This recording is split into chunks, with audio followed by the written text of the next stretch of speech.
میں پچھلے سال عمرے پہ تھا, کسی سے بدگمان نہیں ہو رہا, میرے پڑوس میں ایک پوری فیملی آئی ہوئی تھی عمرہ کرنے کے لیے, بڑی فیملی تھی. جو مجھے جو ہوٹل میں کمرہ تھا نا, اس کے ساتھ والے 2-3 کمرے انہوں نے بک کرائے ہوئے تھے, لڑکے لڑکیاں کزنیں سب مکس.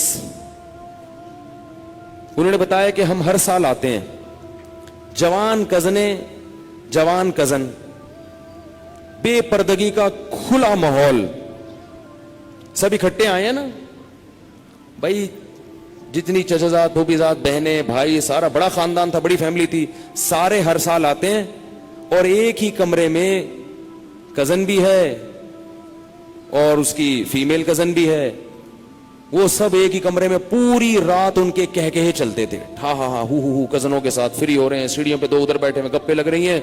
پھر جناب جب ٹائم ہوتا تھوڑا سا رات کو, اب سحری کا وقت ختم ہونے والا ہے, تو چلو ذرا سا طواف کر کے آ جاؤ. طواف کرنے جا رہے ہیں, دوپٹہ لے لیا انہوں نے لڑکیوں نے, اور وہ سب جا رہے ہیں.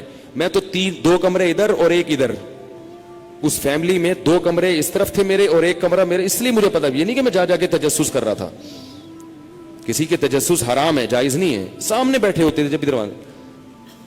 تو وہ جو لڑکے تھے, میں نے ان سے 2-3 سوالات پوچھے. میں نے کہا آپ لوگ کیسے آئے؟ انہوں نے کہا ہر سال آتے ہیں. اب وہ بیچارے, ان کی مینٹل اپروچ اتنی نہیں تھی کہ میں ان کو اس وقت یہ سمجھاتا. ہر چیز کا موقع ہوتا ہے نا, اب بے موقع سمجھاؤ گے تو فائدے کے بجائے نقصان ہو. ان کو تو میں نے کہا ماشاءاللہ یہ بھی غنیمت ہے کہ وہ سوئٹزرلینڈ نہیں جا رہے ہر سال. اتنے پیسے والے لوگ لگ رہے تھے, وہ چاہتے تو بھائی سوئٹزرلینڈ چلے جاتے ہر سال. یہ بھی غنیمت ہے کہ انہوں نے چلو ہر سال اگر جاتے بھی ہیں کہیں تو کہاں جاتے ہیں, حرم کی. میں نے کہا چلو یہ ہر ایک میں پازیٹو پوائنٹ نکالنا چاہیے نا.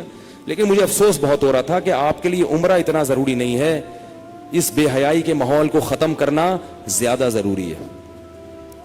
یہ جو بے شرمی اور بے حیائی کا ماحول ہے کہ جوان کزنوں کے ساتھ فری ہو رہے ہیں, ہاں ہاں ہو ہی گپوں کا ماحول ہے, بھابیاں دیور سب فری سٹائل, اللہ کو اس پہ عذاب قہر آئے گا. اور یہ عمرہ اللہ کے عذاب سے نہیں بچا سکتا. عمرہ نہ کرتے, گھر میں اس پردے کے ماحول کو پروموٹ کر دیتے, اللہ کو یہ زیادہ پسند تھا. بلکہ عمرہ تو کرنا ہی اس لیے چاہیے کہ ہمارے دل میں اللہ کی اتنی محبت پیدا ہو کہ ہم سے جو گناہ نہیں چھوٹ رہے وہ چھوٹ جائیں. لڑکی اس لیے عمرہ کرے کہ اللہ مجھ سے کزن سے پردہ نہیں ہو رہا, میں اس لیے عمرہ کر رہی ہوں کہ شاید اس کی برکت سے مجھے پردے کی توفیق مل جائے. اس لیے عمرہ کرے بھائی, فائدہ تب ہوگا. اگر نئی نیت ہی نہیں ہے گناہ چھوڑنے کی تو عمرے پہ عمرے کرتے چلے جاؤ, نہیں چھوٹیں گے اور پکے ہو جاتے ہیں. بلکہ شیطان دل میں تسلی ڈال دیتا ہے کہ ہمیں کیسے عذاب ہوگا, ہم تو ہر سال عمرہ کر کے آتے ہیں. مجھے بتاؤ اگر شعیب علیہ السلام کی قوم ناپ تول میں کمی نہ چھوڑتی اور وہ چلی جاتی عمرہ کرنے کے لیے, بات ہو جاتی, شعیب علیہ السلام مطمئن ہو جاتے.